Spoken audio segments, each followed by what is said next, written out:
ప్రజలకు తోడుగా ఉండే కార్యక్రమాలు, ప్రజల తరపున పోరాటం చేసే కార్యక్రమాలు కూడా జరుగుతాయి. అసెంబ్లీలో బహుశా మనం చేయగలిగింది తక్కువే ఉంటుంది. ఎందుకంటే మనకు వచ్చిన సంఖ్యాబలం కూడా చాలా తక్కువే. పైగా కౌరవ సామ్రాజ్యం లేకపోతా ఉన్నాం. ఏకంగా స్పీకర్ పదవికి తీసుకోబోయే వ్యక్తి ఎంత సిగ్గు లేకుండా సోషల్ మీడియాలో వైరల్ అవుతా ఉంది. వాళ్ళు మాట్లాడుతూ ఉన్న మాటలు. ఒకడంటాడు జగన్ ఓడిపోయాడు, ఇంకా చనిపోలేదు అని ఒకడు అంటాడు. ఇంకా చావలేదు అని ఒకడు అంటాడు. ఇంకొకడు అంటాడు చచ్చేదాకా కొట్టాలి అని ఇంకొకడు అంటాడు. నిజంగా ఇలాంటి కౌరవ సామ్రాజ్యంలోకి మనం పోతా ఉన్నాం. ఆ వ్యక్తి ఇప్పుడు స్పీకర్ కాబోతున్నాడట. ఇలాంటి పరిస్థితుల మధ్య ఆ కౌరవ సామ్రాజ్యంలో అసెంబ్లీలో ఏదో మనం చేయగలుగుతామని చెప్పి నాకైతే నమ్మకం లేదు. కానీ పాపాలు పండే కొద్దీ ప్రజలతో కలిసి ప్రజల మధ్య నిలబడి పోరాటం చేసే కార్యక్రమాలు అయితే రాబోయే రోజుల్లో ముమ్మరంగా స్పీడ్ అందుకుంటాయి. అదే జగన్ పరిపాలనలో కులం చూడలేదు, మతం చూడలేదు, ప్రాంతం చూడలేదు, చివరికి ఏ పార్టీకి ఓటు వేశారని కూడా చూడలేదు. ప్రతి పథకాన్ని డోర్ డెలివరీ చేయించాడు జగన్, మన వైఎస్ఆర్ కాంగ్రెస్ పార్టీ. కానీ ఈరోజు కేవలం వాళ్ళ పార్టీకి ఓటు వేయలేదు అన్న ఒకే ఒక్క కారణంతో ఏకంగా మనుషులను కొడతా ఉన్నారంటే, ఆస్తులను ధ్వంసం చేస్తూ ఉన్నారు అని అంటే, ఓటు వేయని వారిని అవమానిస్తూ ఉన్నారు అని అంటే, నిజంగా ప్రతి గ్రామంలోనూ ఇంత అన్యాయంగా వ్యవహరిస్తున్నారు అని అంటే, శిశుపాలని పాపాలు పండడం చాలా వేగంగా పడతా ఉన్నాయి. పాపాలు పడ్డే కార్యక్రమాలు ఎప్పుడు చూడల. మన పరిపాలనలో, మీ జగన్ పరిపాలనలో ఏకంగా మేనిఫెస్టో అన్నది ప్రతి గవర్నమెంట్ అధికారి ఆఫీస్లో కనిపించేది. కలెక్టర్ల కార్యాలయాల్లో మొదలు పెడితే సెక్రటరీల కార్యాలయాల దగ్గర నుంచి, హెచ్ఓడి కార్యాలయాల దగ్గర నుంచి ముఖ్యమంత్రి కార్యాలయాల్లో మన మేనిఫెస్టో కనిపిస్తూ ఉంటే, కనిపించే పాలన మనదైతే, ఇప్పుడు హోర్డింగులు పెడుతున్న రెడ్ బుక్ అని హోర్డింగులు పెట్టి, ఆ రెడ్ బుక్లో కక్ష సాధింప చేయబోయే అధికారులు ఎవరు, ఎవరిని కొట్టాలి, ఎవరిని నాశనం చేయాలి అని చెప్పి ఏకంగా పేర్లు రాసి రెడ్ బుక్ అని చెప్పి దాన్ని ప్రకటించి ఏకంగా హోర్డింగులు పెట్టి, ఆ రెడ్ బుక్ అనేది ఏదో ఘనకార్యం చేస్తూ ఉన్నట్టుగా రెడ్ బుక్స్లో ఉన్న పేర్లన్నింటినీ కూడా మేము వాళ్ళని కొడతాము, వాళ్ళని చంపుతాము, వాళ్ళ మీద అఘాయిత్యాలు చేస్తాము, అన్యాయాలు చేస్తాము అని చెప్పి ఏకంగా నిస్సిగ్గుగా దౌర్జన్యం చేస్తూ ఉన్న పరిస్థితులు కనిపిస్తూ ఉన్నాయి. శిశుపాలని పాపాలు వేగంగా పడుతూ ఉన్నాయి. ప్రతి కార్యక్రమానికి కూడా పద్ధతి ఉంది, మీ దగ్గర రూల్స్ ఉన్నాయి. ఇక్కడ మన ఇక్కడే అసెంబ్లీలో లైబ్రరీ కూడా ఉంది.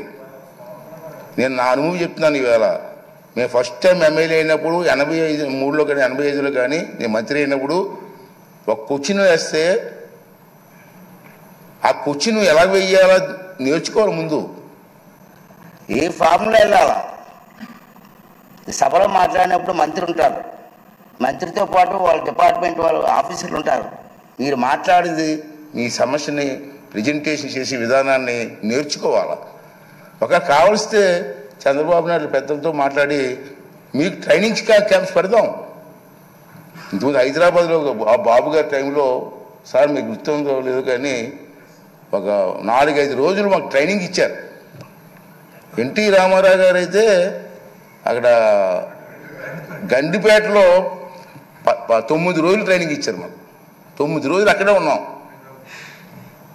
ఏ సమస్యని ఎలా ప్రజెంటేషన్ చేయాలా, క్వశ్చన్ అవర్లో ఏ సమస్యని చేయాలా, 304లో ఏంటి ఇవ్వాలా, కాళ్ళ టెన్షన్లో ఏంటి ఇవ్వాలా, బడ్జెట్ స్పీచ్ ఎలా మాట్లాడాలా, ఇవన్నీ కూడా మనం ట్రైనింగ్ తీసుకోవాల్సిన అవసరం ఉంది. మనం ఏ సిగ్గుపడవలసిన లేదు. ప్రజా సమస్య నేర్చుకోవడం తప్పు లేదు.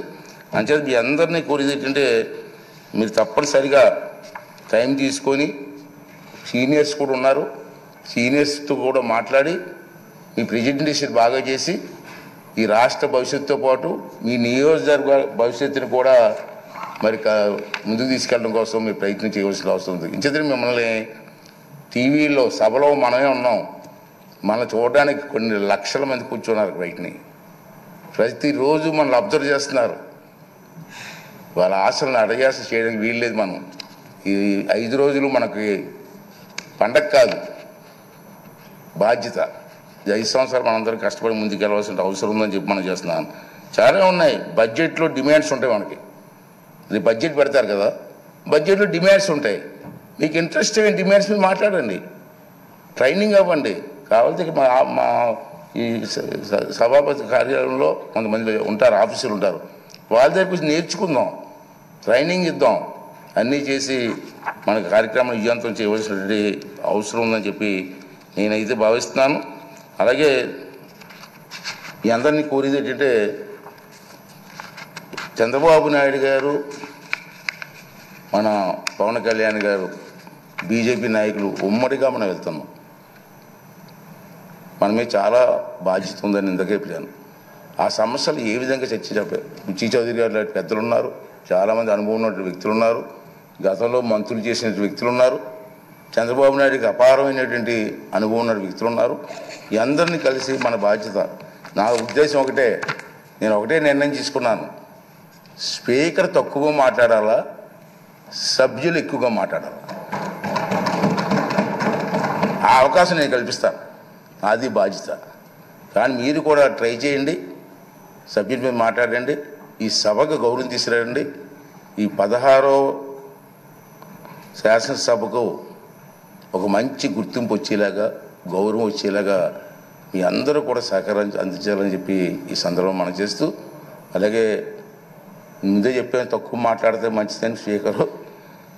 అసలు ఈ 4 మాటలు మీకు చెప్పి రేపు సభలో మీరు అందరూ కూడా సహకరించండి. అందరికీ ఇద్దాం. ఒకేసారి టైం లేదు, ఇవాళ టైం లేదు కాబట్టి ఇవ్వలేకపోయాను. కానీ తప్పనిసరిగా అందరికీ సమయం ఇచ్చి మీ తాలూకు మాటలను రికార్డు కూడా అవుతుంది కాబట్టి అందరూ కూడా ముందుకు వచ్చి మన రాష్ట్రాన్ని కాపాడడం కోసం, రాష్ట్రాన్ని అభివృద్ధి చేయడం కోసం మనందరం కూడా కష్టపడి పనిచేద్దామని చెప్పి మనవి చేస్తూ, మరి మొన్న ఎన్నికల్లో ప్రజలందరూ కూడా మనకి ఉన్నతమైన బాధ్యత చెప్పారు కాబట్టి ఈ సభాముఖంగా మీ ద్వారా మనందరం కలిసి మనకు ఓట్లు వేసి గెలిపించి ఈ అవకాశం కల్పించినటువంటి ప్రజలందరికీ కూడా మరొక్కసారి నా ధన్యవాదాలు.